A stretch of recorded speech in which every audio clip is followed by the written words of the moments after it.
नमस्कार साथियों, मैं गुरुजी। स्वागत अभिनंदन आप सभी लोगों का JLC IAS में। निश्चित रूप से एक समस्या काफ़ी सारे विद्यार्थियों को आती है। ये उन विद्यार्थियों के लिए भी है वीडियो जो पहली बार MPPSC प्रारंभिक परीक्षा देंगे। ये उन विद्यार्थियों के लिए भी है जिन्होंने भी हाल ही में प्रारंभिक परीक्षा को लेकर तैयारी करना प्रारंभ किया। उन लोगों के लिए भी है जो बहुत सारी बार प्रारंभिक परीक्षा के अंदर इस चुनौती को पार नहीं कर पाए हैं। तो बेसिकली दो चीज़ें आप लोगों को जानना बहुत ज़रूरी है कि क्या हम लोगों को करना चाहिए,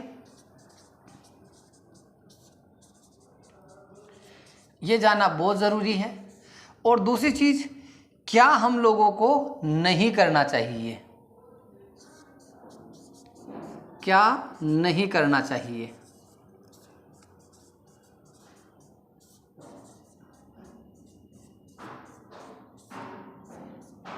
ठीक है, अगर ये दो चीज़ें आप अपने जीवन में अच्छे से अगर समझ लेते हैं तो डेफिनेटली कोई भी परीक्षा आपके लिए चुनौती नहीं हो सकता। आप उस चुनौती को बड़ी सहजता और आसानी से पार कर सकते हैं। अब देखते हैं अपन कि MPPSC प्री में क्या क्या चीज़ें करने योग्य और क्या क्या चीज़ों से बचने का प्रयास करना है। सबसे पहली चीज़ होती है आपका सिलेबस। ठीक है, विषय वस्तु।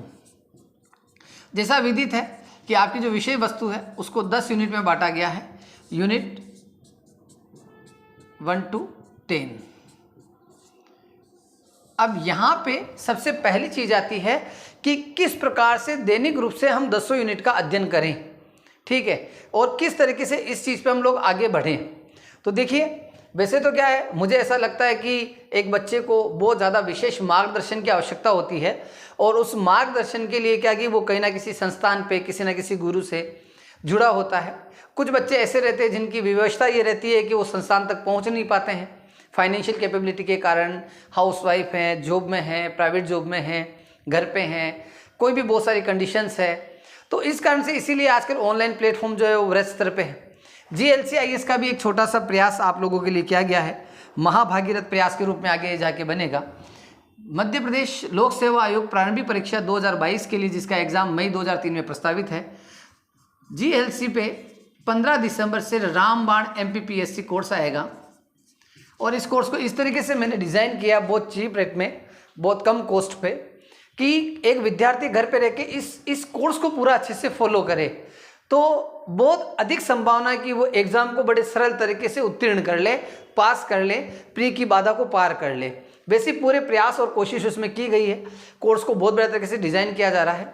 इसमें वो सब कुछ होगा जो आपकी नीड में है। अब वो क्या क्या होगा वो आप जब कोर्स लॉन्च होगा उसके 1-2 दिन पहले मैं आप लोगों को बताऊंगा। लेकिन आप ये मान के चलिए कि ये आपके प्री में जो बैरियर आते हैं उन सारे बैरियर को ख़त्म कर देगा। अब अपन इस चर्चा पे आते हैं कि योजनाओं में पहला भाग जो है, क्या बच्चे को एक करना चाहिए और क्या नहीं करना चाहिए। तो पहली चीज़, आप लोगों को जो पढ़ने का तरीका है वो क्या रखना चाहिए उसके बारे में बताना चाहूँगा। पहली चीज़, रीड नोट प्रैक्टिस। मतलब आपके पढ़ने का जो पैटर्न है हमेशा इसी नोड में होना चाहिए।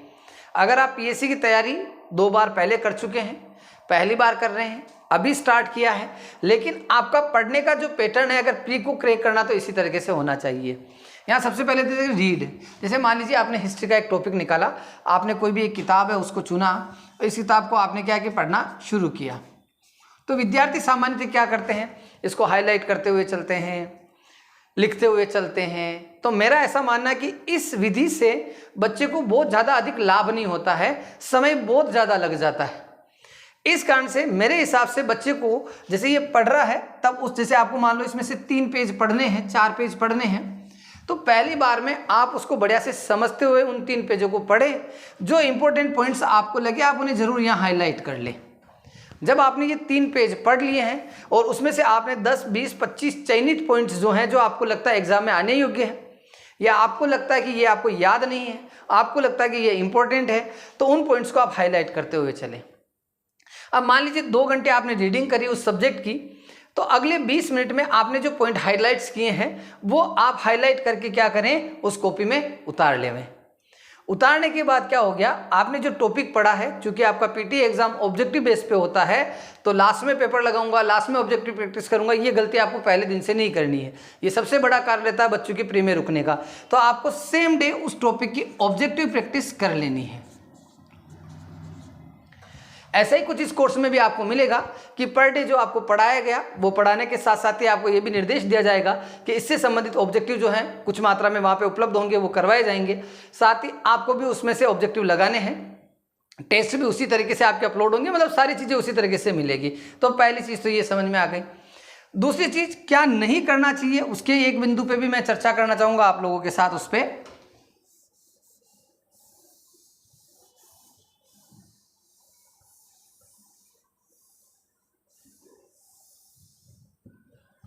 ठीक है, क्या नहीं करना चाहिए। होता क्या है, जब आप पढ़ने बैठते हैं, आप रीडिंग करते हैं, स्टडी करते हैं, ठीक है, आप नोट्स बनाते हैं, आप टेस्ट लगाते हैं, आप कुछ भी करते हैं, तो आपने एक बात नोटिस करी, अगर आप 10 घंटे पढ़ाई करते हैं डेली, आप देखेंगे इन 10 घंटों में से 7 घंटे आपके 70% टाइम जो है आप बार बार वही चीज़ें पढ़ते जो आपको बार बार से याद है। एक बार जब आपको अच्छे से पता है कि भारत की राजधानी दिल्ली है तो उसको इतनी बार दोहराने की आवश्यकता नहीं है। इसलिए ये जो आपने 10 घंटे की पढ़ाई करी है, एक्चुअल में आपने नया उसमें से 3 घंटे ही पढ़ा है, और ये जो पुराना है जो आपका पढ़ा हुआ है, इस पर अगर आप 2 घंटे देते तो ठीक बात थी, ताकि वो रिवाइज होता था और मजबूत हो जाता। लेकिन 50% टाइम आपका यहाँ पे वेस्ट होता है। ठीक है, इस चीज़ से बचने के लिए जो मैंने इससे पहले आपको स्किल बताई, उस स्किल का उपयोग करना चाहिए। मेरी बात को आप समझे होंगे। मेरे कहने का तात्पर्य ये नहीं है कि रिवीजन नहीं करना है, रिवीजन आपको करना चाहिए, लेकिन जब आपने अपने शेड्यूल में रिवीजन को रख रखा है तभी रिवीजन करें। जब आप नॉर्मली पढ़ाई कर रहे होते हैं तो नॉर्मली जो चीज़ें आपको बार बार से याद हैं वही चीज़ें जब बार बार आती है, पूरे पेज में आपको पता कि 2 या 3 पॉइंट्स ही आपके लिए नए हैं, लेकिन उस पूरे पेज को पढ़ने में आप 15 मिनट लगा देते हैं। लेकिन वो 2 या 3 पॉइंट्स जो आपको पता है कि ये आपको अच्छे से ध्यान नहीं है, उनको उसमें से निकालने के लिए 5 से 6 मिनट लग सकते थे। तो आप अपने समय को 60 से 70%, 50% तक आराम से इजीली बचा सकते हैं। तो ये चीज़ आपको पढ़ाई में विशेष रूप से ध्यान रखनी चाहिए। ये मेरा पहला सूत्र था जो आप शायद यूट्यूब पे देख रहे हैं निश्चित रूप से। और हमारा ये जो कोर्स है कैसे मिलेगा, कहाँ मिलेगा, किस प्राइस पे मिलेगा, ये आपको 13 दिसंबर 14 दिसंबर को घोषणा में प्राप्त हो जाएगा।